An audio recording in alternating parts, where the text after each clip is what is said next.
iaitu Puan Hajah Nurhaniza Anwar yang sememangnya ada klinik kaunseling di Shah Alam. Jadi kita nak bersama dengan Puan Hajah. Assalamualaikum, Puan Abang. Waalaikumsalam. Kawan baik, Alhamdulillah. Ini kali kedua ya kita bersama ya. Benar, kedua. Rupanya dulu sembang-sembang, rupanya kiranya senior saja juga. Senior, super senior. Senior setahun. Senior setahun. Tapi dia senior master lagi, masa tu kita degree. Okey, baik. Bercakap tentang isu kaki auta ni sebenarnya sepanjang pengalaman Hajah sendiri lah mengendalikan kes-kes pada pandangan Hajah sejauh mana atau seteruk mana sebenarnya keadaan pasangan-pasangan lain. Berapa banyak kes yang pernah dikendalikan setakat ini yang melibatkan isu-isu auta?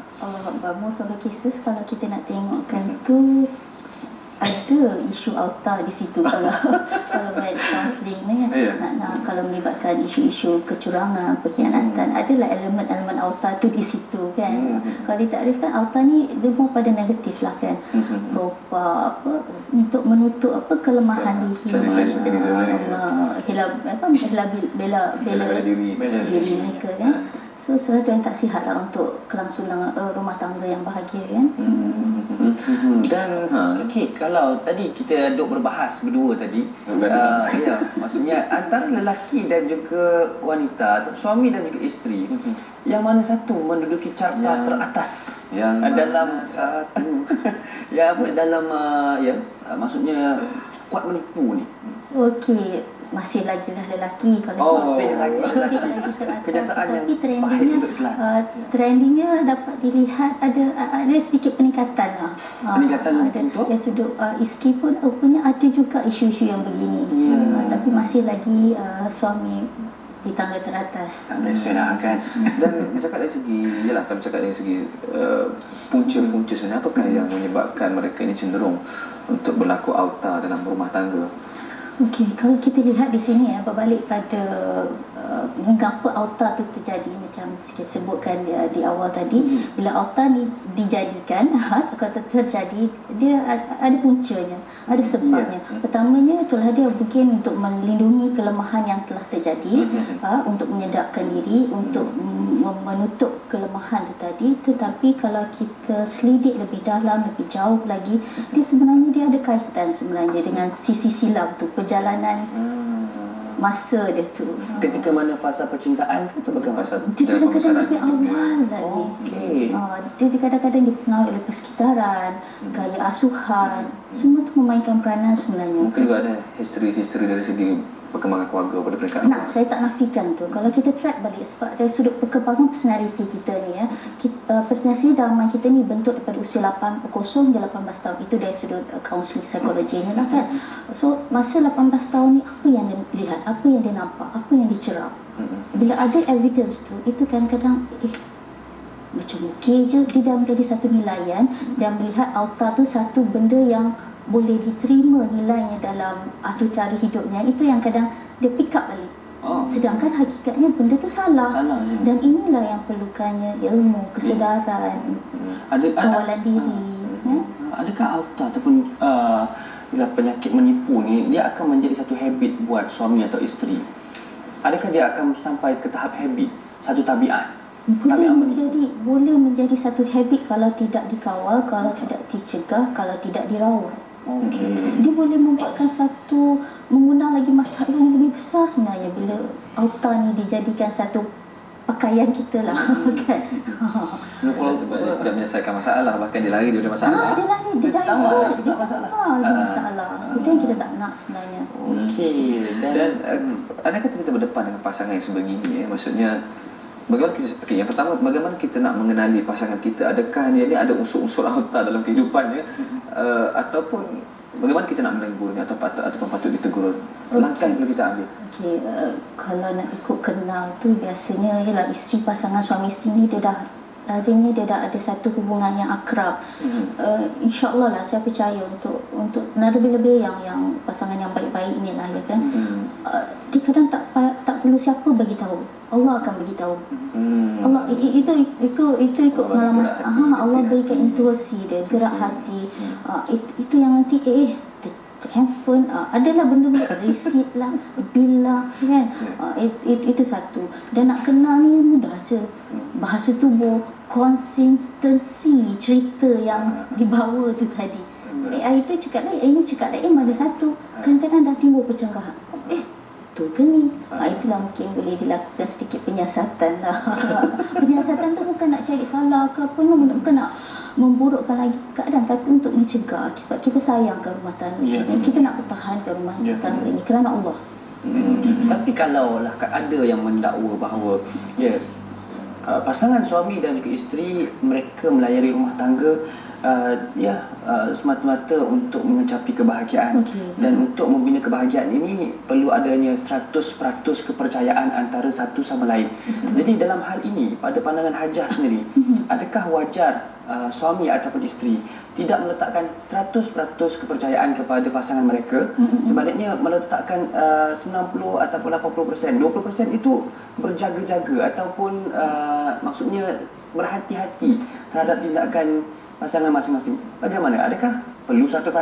Maksudnya kita serahkan kepercayaan kepada pasangan kita, ataupun kita menyimpan sedikit perasaan curiga? Yes, boleh simpan curiga tu, tapi jangan sampai kecurigaan itu memudaratkan rumah tangga. Ini sebab apa ya? Bila 100% pergi kepercayaan tu, itu juga untuk yang suami-suami yang ada DNA auta ni. Lagi seronok. Dia macam satu peluang. Ni lah Lagi peluang seronok aku dia. untuk isteri aku takkan tanya, isteri aku takkan cek, isteri aku bla bla bla. Oh, okey je. Itu akan membuatkan ruang lagi untuk suami tu ke jalan yang lorong-lorong yang tak betul lah kan. So ini kena ada kat situ untuk membetulkan keadaan, menegur, menasihati dengan hikmah lah.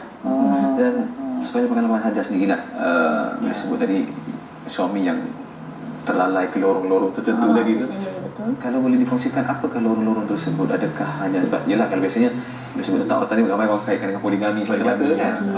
Apa lagi sebenarnya berdasarkan pengalaman puan sendiri? Kadang-kadang pasal kewangan juga. Kewangan pun ada juga. Kewangan macam mana biasanya? Kadang-kadang suami ni dia nampak ada satu peluang peluang perniagaan lah. Dia tahu yang isteri ni tak benarkan dia lakukan investment, tapi buat surut-surut, tapi pelaburan tu tak berjaya. Tapi end up dengan ada hutang, and then dia affect juga kan kewangan juga dalam konteks rumah tangga tu. Ada juga kes-kes yang begitu, tapi most of the time tu dia melihatkan yalah skandal lah, benda-benda yang negatif ke arah tu lah biasanya auta ni terjadi. Banyak berkait dengan skandal. Maksudnya suami yang kaki auta ni biasa dia akan buat silent project lah. Yes, dia saya akan buat setuju silent tu. project. Silent Betul? project. Dia senyap-senyap dia. Balik nanti dia buat macam tak ada apa lah. Tak ada apa-apa. Tapi tiba-tiba terbongkar, itu lagi bahaya sebenarnya. Kejujuran tu penting. Kejujuran tu yang akan menjemput keharmonian. Betul. Apa pendapat Hajah pula kalau begini kan, sebab kadang-kadang setengah suami ni dia bukan apa, kadang-kadang isteri ni bukan peranan, dia punya sikapnya bila tak setuju dia membebel dan sebagainya. Satu, yang keduanya kadang-kadang suami dia rasa isteri kurang kepercayaan kepada kebolehan dan keupayaan dia. Dia mengambil langkah untuk silent project tadi. Jadi apa pandangan puan sendiri berkenaan dengan ni? Sebenarnya apa yang perlu dilakukan sebenarnya? Komunikasi lah. Komunikasi untuk saling mendengar dan saling untuk membetulkan keadaan tu kerana Allah. Bila you sebut kerana Allah tu, kita nampak jalan menyakiti tu akan tersisih dengan sendirinya. Yang itu yang saya nampak lah. Maksudnya komunikasi mereka peranan sangat besar. Komunikasi mainkan peranan yang sangat besar, dan nak betulkan keadaan tu dengan penuh kasih sayang, sebab kita nak ke syurga Allah. Itu saja. Saya asasnya di situ. Asas yang sangat kuat. Walaupun kita daripada latar belakang pendidikan, kaunseling, psikologi, ilmu barat, tapi yang paling asas itu dia, kita nak ke syurga Allah. Kita tak nak ada sebutir zarah pun yang menghalang kita untuk menatap wajah Allah. Dan once you campakkan halangan-halangan ini, kita sendiri mencampakkan halangan tersebut di hadapan kita. Kan? Itu dah cukup. Kalau you nampak tu dalam rumah tangga, kalau kita nampak benda tu dalam rumah tangga, insyaAllah nak buat tu, benda yang aku buat ni akan mendekatkan aku dengan kebahagiaan menjamin membahagiakan rumah tanggaku dunia dan akhirat hari ini akan datang, dekatkan aku dengan syurga Allah atau sebaliknya. I think kita takkan buat benda-benda tu. Ya, betul. Dan kita nak tahu juga Hajar, berkenaan dengan kesan implikasi apabila salah seorang daripada pasangan suami isteri ini dia kuat sangat menipu auta ataupun mungkin kedua-duanya saling kuat sama auta jadi apa kesan-kesannya terhadap keluarga dan juga generasi anak-anak mereka ni? Inilah dia tu. Satu tu akan hilang rasa menghormati antara satu sama lain. Dan lagi tu integriti. Saya suka sangat integriti ni. So, dia bukan saja dari sudut integriti pandangan manusia, tapi yang lebih besar itu Allah. Malaikat yang mencatat kiri dan kanan tu tadi. Itu satu untuk perjalanan kita di akhirat dan di dunia juga. Tapi yang satu lagi ni anak-anak yang melihat generasi kita yang kita nak bentuk dia sekian-sekian pribadinya, tapi kita dok bawa pribadi yang Allah tegas. So itu yang akan berlaku kecelaruan. Anak-anak pun confused. Itu yang kadang-kadang mungkin akan hilang juga rasa hormat, inner rebel dan sebagainya. Bila dibetulkan, ayah buat, bila dibetulkan ibu, dia akan jadi confused. Yes. Contoh di hadapan yang dia model tu jelas kan. Betul. Role model dalam keluarga sangat penting. Macam saya sebut tadi yang di awal tu, pembentukan personality kita dibentuk pada tahun asas 0-18 tahun. Itu dalaman kita. Kalau di situ ada berlaku serabut-serabut yang macam ni, yang memang kita sedar benda tu boleh mudaratkan, kita nak buat sesuatu tu pandangan pandang diri perjalanan kita. InsyaAllah rumah tangga pun kena melihat anak, kesan kepada anak, bukan di antara pasangan suami isteri. Betul.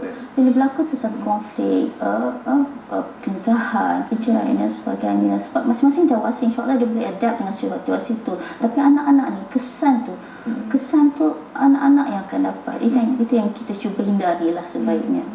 Dan Hajar, yalah saya yakin ramai juga yang mungkin selepas dah menonton rancangan ni dah meniti air mata dah tu saya nampak kan, dia kata dia dah jadi tabiat, dia kebiasaan. Jadi macam mana dia nak tukar habit tersebut supaya sentiasa sedar dan dia boleh ubah sikap itu.